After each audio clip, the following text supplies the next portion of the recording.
consoles went 3D back in the 90s, game types that remained mostly unchanged for years had to be completely redesigned from the ground up. The Legend of Zelda: The Ocarina of Time was the game that defined how action-adventure games and how polygonal sword fighting should work. It was an instant classic and it's one of the greatest games of all time. Nintendo sticks extremely close to that Ocarina blueprint with Twilight Princess for the Wii, which means you're getting some expertly designed gameplay and puzzles and some exciting action. But it's that same similarity that makes for the game's biggest issue, a real lack of evolution. The game opens as you'd expect. Link is a young adult who lives in a small forest village, herding goats and learning how to use a sword in his spare time.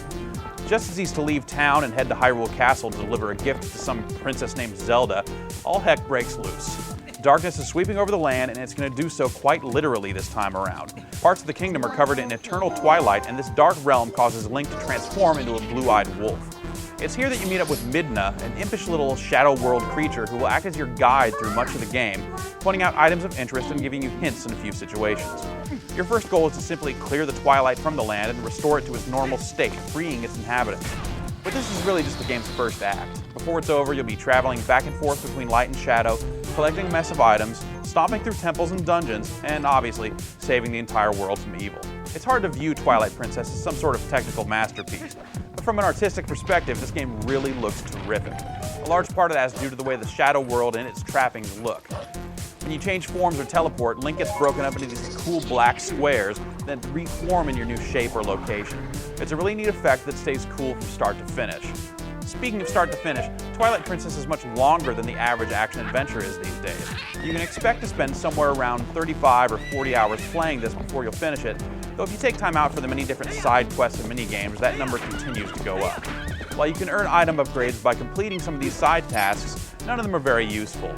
The sound in Zelda is sort of like the graphics. The music is artistically terrific with lots of great melodies, many of them originating in previous Zelda games. But technically it's still a bunch of sample-based synthesized music.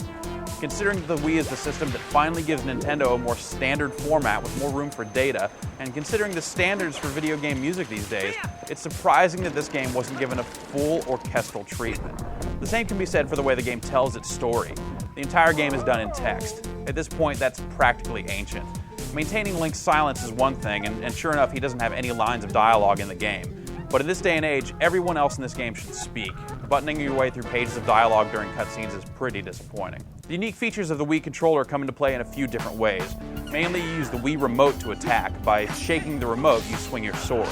There's no finesse to it, and it's just kind of a fancy button, really, except that a button would be much more responsive. The game compensates by rarely requiring you to time your sword slashes, but in the one case when it does come up, it's pretty weak.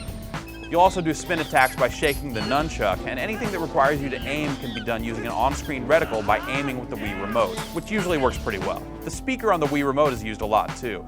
Sword slashes, the chain sound from your grappling hook, and a lot of other sounds come out of that speaker in addition to or instead of your TV.